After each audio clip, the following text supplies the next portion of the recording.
कहते हैं राजन भगवान का दूसरा विवाह द्वारिका में ही रहने वाले श्री सत्राजित की बेटी सत्यभामा से हुआ। द्वारिकापुरी में एक क्षत्रिय थे जिनका नाम सत्राजित था। सूर्य भगवान के परम भक्त थे। सूर्य भगवान ने सत्राजित को एक मणि दी थी। उस मणि का नाम था स्यमंतक मणि। वो मणि बड़ी अद्भुत थी। सत्राजित पूजा करने के बाद उस मणि पर जब पुष्प चढ़ाते थे तो उस मणि के अंदर से 8 भार सोना रोज प्रकट होता था और उसी सोने से उनका वैभव, उनकी ख्याति चारों तरफ बढ़ने लगी। एक दिन भगवान श्री कृष्ण ने सत्राजित को सभा में बुलाया और कहा कि आपके पास जो वो स्यमंतक मणि है उस मणि को आप राजकोष में जमा कर दीजिए। ऐसी बहुमूल्य मणि राजकोष में होनी चाहिए और वो मणि आपके पास रहेगी तो उस मणि के कारण आपका अनिष्ट भी हो सकता है। उस मणि के लोभ में कोई दुर्घटना भी हो सकती है। इसलिए ऐसी अद्भुत मणि को राजकोष में जमा कर दिया जाए। सत्राजित ने कहा वो मणि मेरी है, भगवान सूर्य ने हमको दिया है, वो मणि मैं किसी को नहीं दूंगा। भगवान ने कहा कोई बात नहीं। भगवान ने सोचा फिर मौका मिलेगा तो इनको हम समझाएंगे। सत्राजित चले गए और संजोग ऐसा कि सत्राजित के भाई प्रसेन ने सत्राजित से कहा कि भैया वो मणि मुझे दे दो, मैं मणि अपने गले में पहनकर अपने मित्रों के साथ घूमने जाऊं, शिकार करने जाऊं, मित्रों में हमारी प्रतिष्ठा होगी, मेरा सम्मान बढ़ेगा।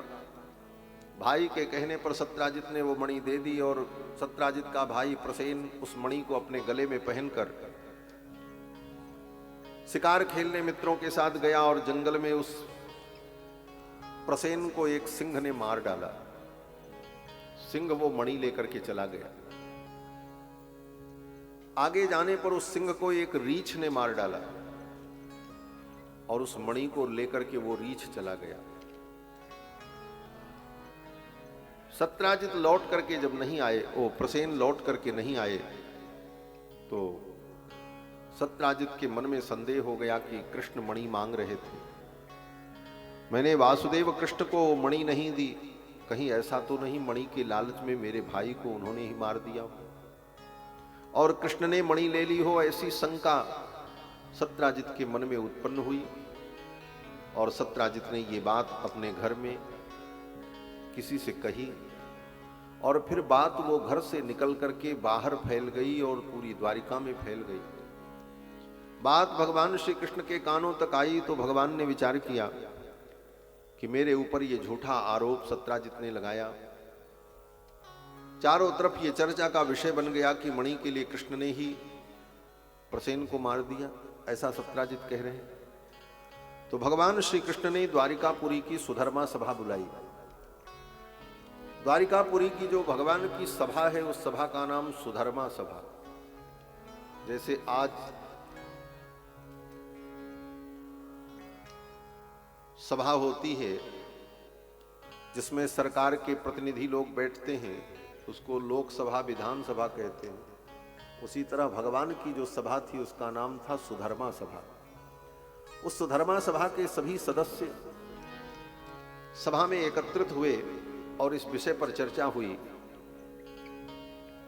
कि मणि किसके पास है। भगवान श्री कृष्ण ने कहा मणि मेरे पास नहीं है, लेकिन सत्राजित ने मेरे ऊपर मणि चोरी का आरोप लगाया है, तो जब तक वो मणि प्राप्त न हो जाए और उस मणि का रहस्य सबको मालूम न हो जाए तब तक मैं इस आरोप से मुक्त नहीं हो पाऊंगा।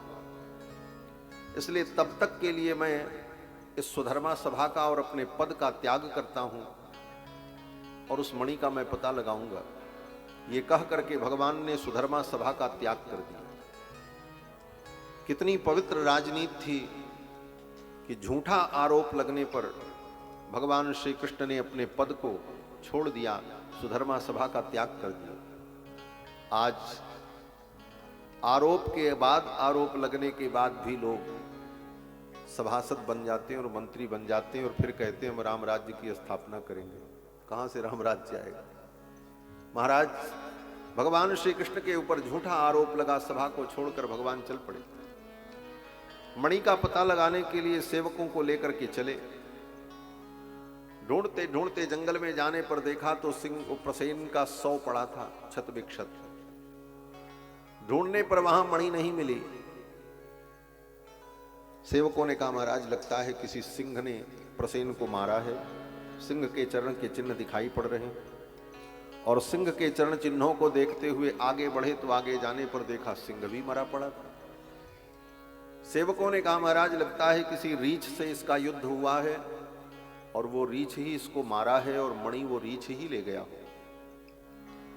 रीछ के पैर के चिन्हों को देखते देखते आगे बढ़े। आगे जाने पर देखा एक भयंकर गुफा थी। गुफा के द्वार पर पहुंच करके भगवान ने अपने सेवकों से कहा कि तुम लोग यहीं मेरी प्रतीक्षा करो, मैं गुफा के अंदर जा रहा हूं। सेवकों ने कहा, महाराज आप अकेले जाना ठीक नहीं। भगवान ने कहा, चिंता मत करो, यहीं मेरी प्रतीक्षा करो, मैं जा रहा हूं और शीघ्र लौट करके आऊंगा। सेवकों ने कहा, हम कब तक प्रतीक्षा करें? भगवान ने कहा, 12 दिन तक प्रतीक्षा करना। 12 दिन में अगर मैं लौट करके नहीं आया तो द्वारिका में सूचना दे दूंगा।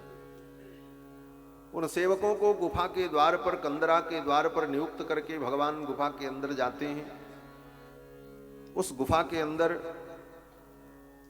देखने में तो छोटी सी गुफा थी, लेकिन भीतर बड़ी सुंदर साज सज्जा, राजमहल जैसा वातावरण था।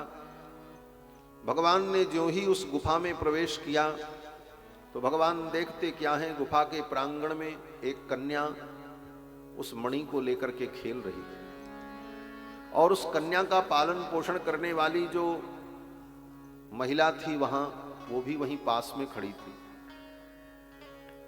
उस महिला ने, उस स्त्री ने भगवान श्री कृष्ण को जब देखा तो वो जोर जोर से चिल्लाने लगी। तम पूर्वम नरम दृष्ट्वा धात्री चुक्रोश भीतवत। अत्यंत भयभीत होकर के वो कन्या, वो महिला जोर जोर से चिल्लाने लगी, कोई पुरुष आ गया, कोई पुरुष आ गया। जब तक भगवान श्री कृष्ण सावधान होते तब तक उस गुफा के अंदर से एक भयंकर रीछ निकल करके आया और भगवान के ऊपर टूट पड़ा। दोनों में गुत्थम गुत्थी शुरू हो गई। भगवान उस रीछ को पटकते, वो रीछ भगवान को पटकता। मुष्टिका से, पैर से, घुटने से, कोहनी से, विविध प्रकार से एक दूसरे के ऊपर दोनों प्रहार करने लगे और भयंकर युद्ध प्रारंभ हो गया। द्वंद्व युद्धम सुतुमुलम उभयोर विजिगीषतोः। दोनों में भयंकर द्वंद्व युद्ध हुआ, और ये द्वंद्व युद्ध 28 दिन 28 रात्रि तक अनवरत चलता रहा। आसीद अष्टाविंसाहम इतरेतर मुष्टिभिः। 28 दिनों तक दोनों आपस में लड़ते रहे। कभी भगवान श्री कृष्ण उस रीछ को पटक देते, कभी वो रीछ भगवान को घुटकनी दे देता। इस प्रकार द्वंद्व युद्ध चलता रहा। जब 28 दिन बीत गए, भगवान के शरीर में तो कोई प्रभाव नहीं पड़ा, वो तो अजय हैं, निर्विकार हैं, उनके अंदर तो कोई विकार होने वाला नहीं था। लेकिन वो रीछ 28 दिन बीतते बीतते कमजोर पड़ने लगी, उसकी शक्ति घट गई। 28वें दिन उस रीछ की दृष्टि भगवान के वक्षस्थल पर गई।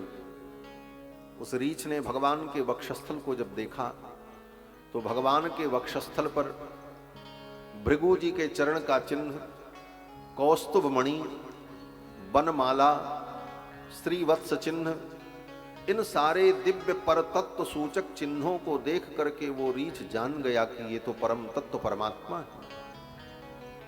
तुरंत चरणों में गिर करके उस रीछ ने प्रणाम किया और कहा कि जाने त्वाम सर्वभूतानां प्राणवोजस्वहो बलम। हे भगवान, मैं जान गया आप सर्वात्मा हैं, विष्णुम पुराण पुरुषम प्रभविष्णुमधीश्वरम। आप साक्षात नारायण हैं, परमात्मा विष्णु हैं, और मैंने अपराध किया, आपसे युद्ध किया, आपके ऊपर मैंने प्रहार किया, आप मुझे क्षमा कर दें। भगवान ने उस रीछ को उठा करके हृदय से लगाया और कहा, ऋक्षराज, आपकी कामना पूर्ण करने के लिए मैंने ये लीला की। वो ऋक्ष, वो भालू कोई और नहीं था, त्रेता युग के श्री जामवंत जी महाराज थे, जो भगवान के मंत्री थे। जामवंत मंत्री अति बूढ़ा, अत्यंत वृद्ध श्री जामवंत जी महाराज द्वापर युग तक थे। कृष्णावतार में 28 दिनों तक भगवान से उनका युद्ध हुआ। क्यों? बोले केवल थोड़ी सी बात थी। त्रेता युग में जब राम रावण युद्ध हुआ, उस समय सभी वीरों ने, वानरों ने अपने अपने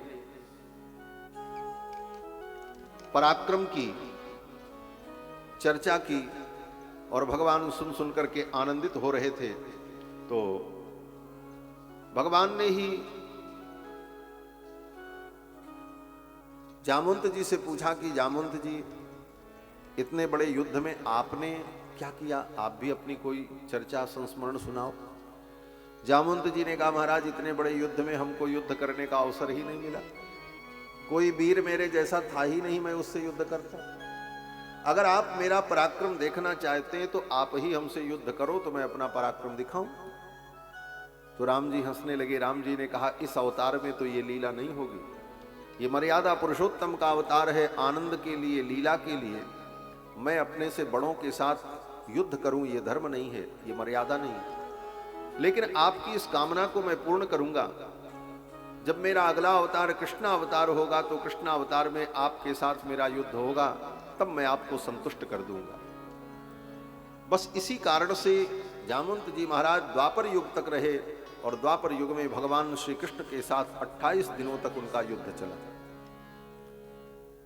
आसीत अष्टाविंसाहम इतरेतर मुष्टि भी। जामवंत जी महाराज ने भगवान के चरणों में गिर करके प्रार्थना की, प्रभु मुझे क्षमा कर दो।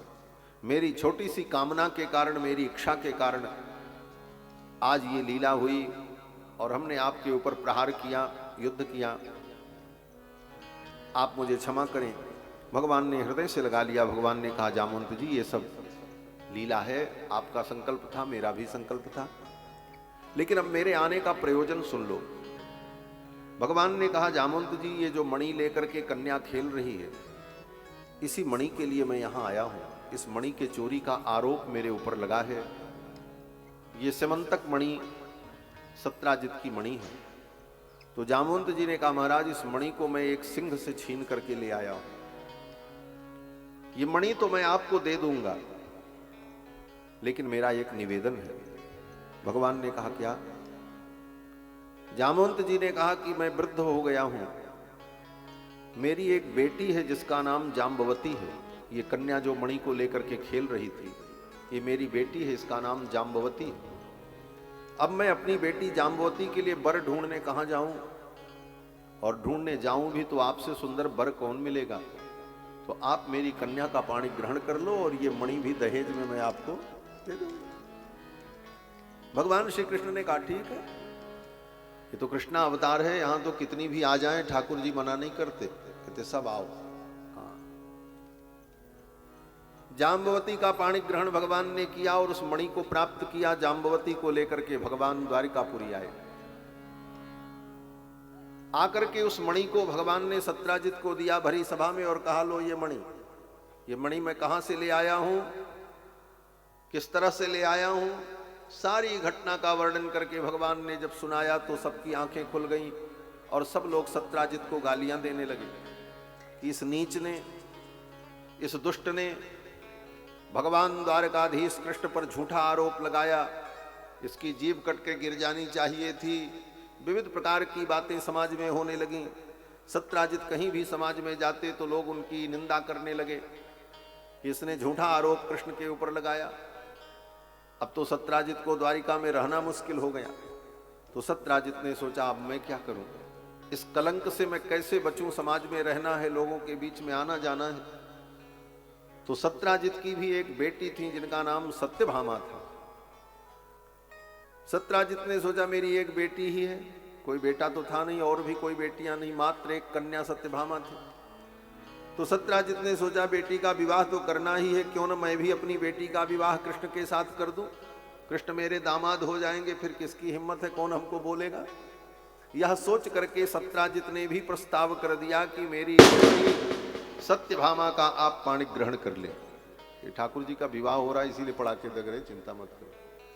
बोलो श्री सीतारामचंद्र भगवान की जय। सबके ब्याह में आतिशबाजी होती है, तो ठाकुर जी के ब्याह में भी तो आतिशबाजी होनी ही चाहिए। तो महाराज सत्राजित ने भी अपनी बेटी सत्यभामा का कन्यादान कर दिया। 2 कन्याएं प्राप्त हो गईं, सत्यभामा और जाम्बवती, जामवंत जी की बेटी। फिर द्वारिकापुरी में सुंदर मंडप का निर्माण हुआ, सहनाइयां बजी, मंगल गीत गाए गए, पूरी द्वारिका को दुल्हन के समान सजाया गया और हमारे ठाकुर जी फिर दुल्हा बने। भगवान श्री कृष्णचंद्र फिर दूल्हा वेश में सज करके मंडप में विराजमान होते हैं और एक साथ 2 कन्याओं का पाणि ग्रहण भगवान ने एक मंडप में किया। इस प्रकार भगवान के कुल 3 विवाह हो गए। सबसे बड़ी पत्नी श्री रुक्मिणी, द्वितीय पत्नी श्री सत्यभामा जी और तृतीय पत्नी श्री जाम्बवती। जाम्बवती तो पहले मिली, लेकिन पत्नी होने का दर्जा इनको तीसरी पत्नी का दर्जा प्राप्त हुआ। सत्यभामा जी क्षत्रिय कन्या थी और द्वारिका की थी और भूदेवी का अवतार हैं, इसलिए इनको द्वितीय पटरानी का गौरव प्राप्त हुआ। भगवान की प्रथम पटरानी रुक्मिणी, द्वितीय सत्यभामा और तृतीय जाम्बवती।